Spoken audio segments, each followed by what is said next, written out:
What's going on, everyone? Welcome to the first episode of the Crossroads. This is a weekly financial show for our generation, and our goal with this is just to inform about personal finance, kind of like help boost people's financial literacy, and just talk about the things that actually truly matter, like cut through the headlines and just talk about personal finance situations that you can actually apply to your life. And the first question we're going to ask, or that we're going to answer this week, is should you pay off debt or invest? And Thomas is going to start us off on this one. Cool. So I think this is a pretty hard topic to answer because it's kind of relative. So if you look at what a textbook would say or a spreadsheet answer, it's if you think that your debt is going to be more than what you would make in the market, then that's typically when you pay off debt. So, you know, if the average in the market's 8% and your debt is 9%, well, then it definitely makes sense to go pay off that debt first. But then it becomes a little bit more confusing as that number goes down.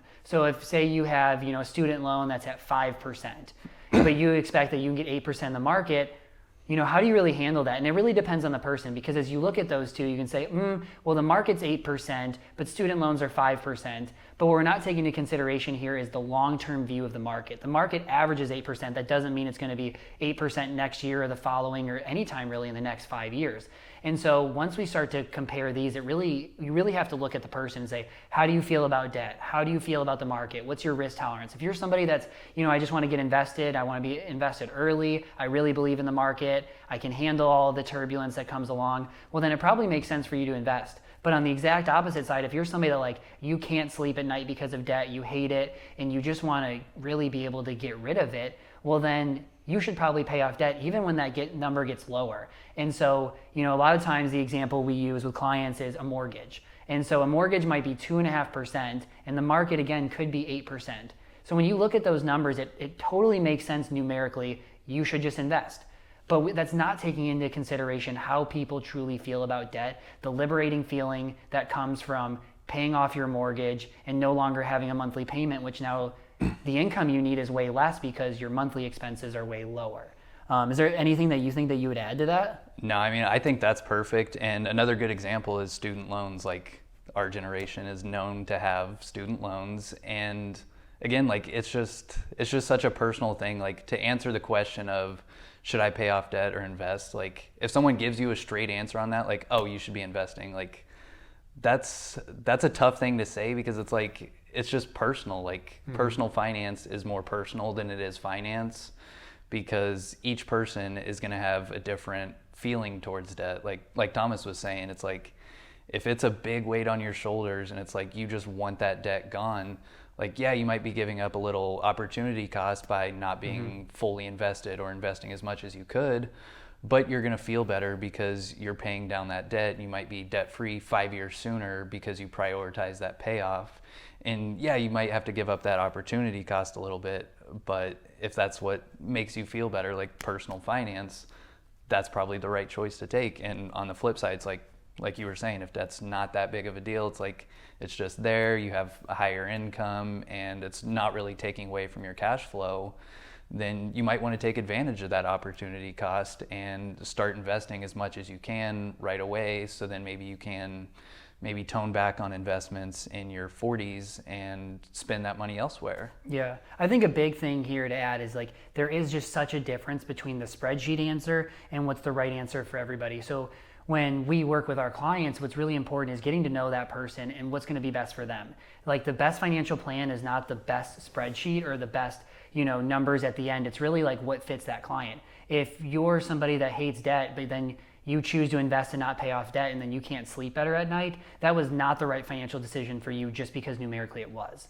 So thanks for submitting. I think that was a really good first question. And then now we're going to go into a blog post that we wrote recently, which is going to be why do people in their 20s and 30s need a financial advisor? And I think this is an awesome topic because traditionally there weren't advisors to help people in their 20s and 30s. That really hasn't existed until the last 5 to 10 years. And a lot of advisors and a lot of people just say well, why would I need to do that? Life is super simple. Retirees' life is so much more complex. And I really want to challenge that. Being somebody who's worked with people in every generation, it's just a completely different feel. So retirees, it's way more of like, how do I make sure that I don't run out of money? How do I still, maximize some of my investment growth, but still have the ability to live out my life now? And there's not a whole lot of life changes going on. But then on the flip side, people in their 20s and 30s, I mean, I can't even count how many life changes there are. So you graduate college, you have student loans, you have your first job, you get married, you have kids, you buy houses, you have second job, you start a business. Insurance. Yeah, like there's just a million different life stages that happen.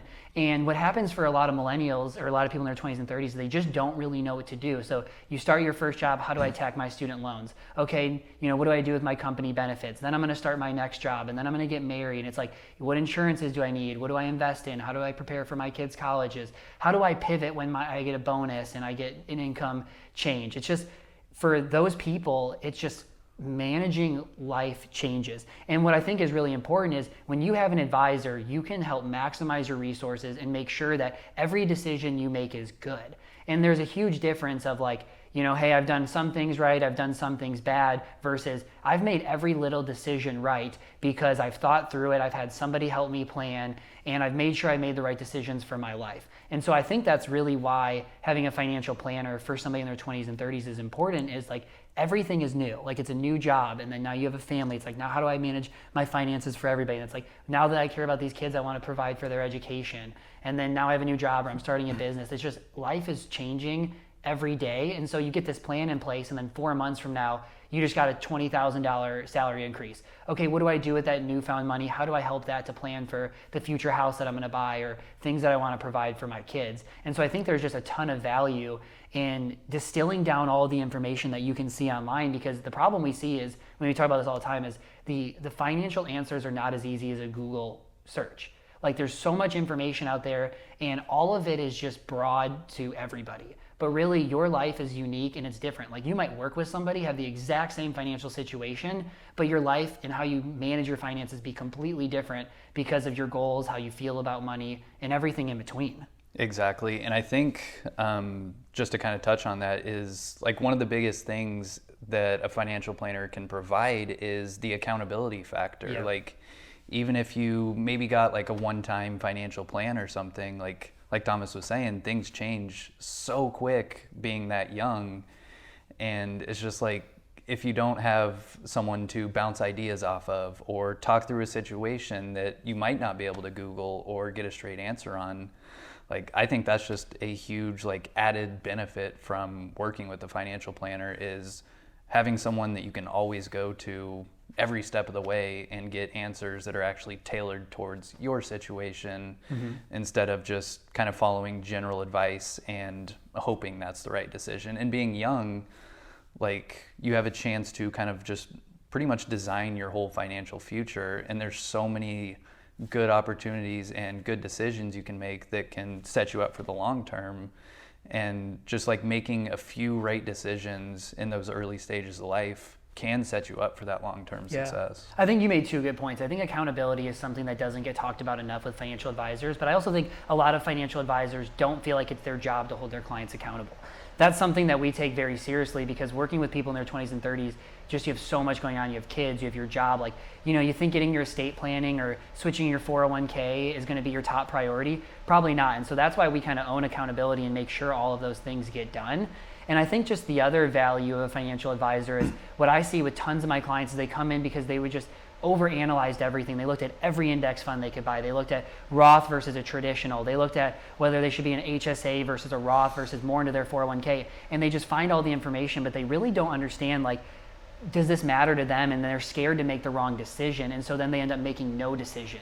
And so what we want to help do is, get rid of all the noise, bring everything that applies to our clients, and then let them be able to take action, because that's where we're actually going to start to make progress. So I think that was an awesome start to week 1 of Crossroads. So we didn't really talk about this too much in the beginning, but this is going to be weekly. We're always going to have a weekly question. We're always going to talk about a blog post, because we want to make sure that, we're educating you guys, and that also we're able to share information through written blog, through posts, through video, and through podcasts. So whichever way is best for you, you can consume our content and listen. So thanks for listening. We'll see you back next week.